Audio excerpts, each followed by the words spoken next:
નમસ્કાર ખેડૂત મિત્રો। તો આજના વિડીયોની અંદર મિત્રો આપ સર્વ દર્શક મિત્રોનું સ્વાગત છે।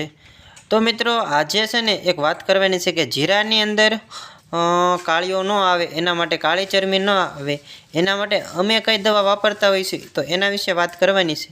તો વિડીયોને સંપૂર્ણ જોજો અને વિડીયો સારો લાગે તો વિડીયોને લાઈક કરી દેજો।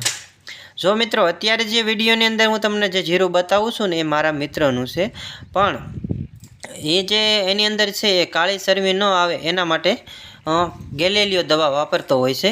તો આપણે પણ જે કાળી ચરબી ન આવે એના માટે ગેલેલિયો આપણે વાપરી શકીએ છીએ।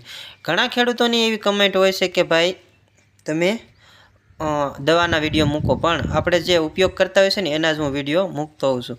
તો વિડીયો સારો લાગે તો વિડીયોને લાઈક કરી દો અને ચેનલને સબસ્ક્રાઈબ કરી નાખો। તો મિત્રો અત્યારે જે હું તમને વિડીયોની અંદર બતાવું છું ને એ 2 મહિનાનું જીરું થઈ ગયું છે અને જીરુંની અંદર છે દાણા પણ બેસી ગયા છે અને સવારમાં થોડો ઝાકળ પણ આવતું હોય છે। સવારમાં ઝાકળ આવે એટલે ગેલેલિયો છાંટવું જરૂરી છે, નહીંતર પછી સવારમાં ઝાકળ બેસે એટલે કાળી ચરબીનો પ્રશ્ન રહેતો હોય છે। અત્યારે ઘણા ખેડૂતોને છે એ કાળી ચરબીનો વધારે પ્રશ્ન રહેતો હોય છે, એના માટે ઘણા ખેડૂતો છે એ ગેલેલિયોનો ઉપયોગ કરતા હોય છે અને આપણે પણ કરીએ છીએ। આમ જે હાલમાં હું તમને બતાવું છું ને એ જીરું છે એ 60 થી 70 દિવસનું થવા આવ્યું છે। આમ ગણો ને તો જીરુંનું એકદમ સારું છે।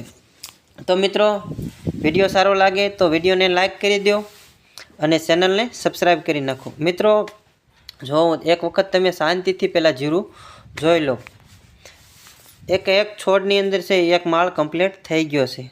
ખેડૂત હોય ને એને જ ખબર હોય કે જીરાની અંદર કઈ રીતના કેટલા માળ ગણાય। એક દિવસ હું ટાઈમ લઈ અને પછી એનો પણ વિડીયો બનાવીશ કે કેમ માળ ગણવા।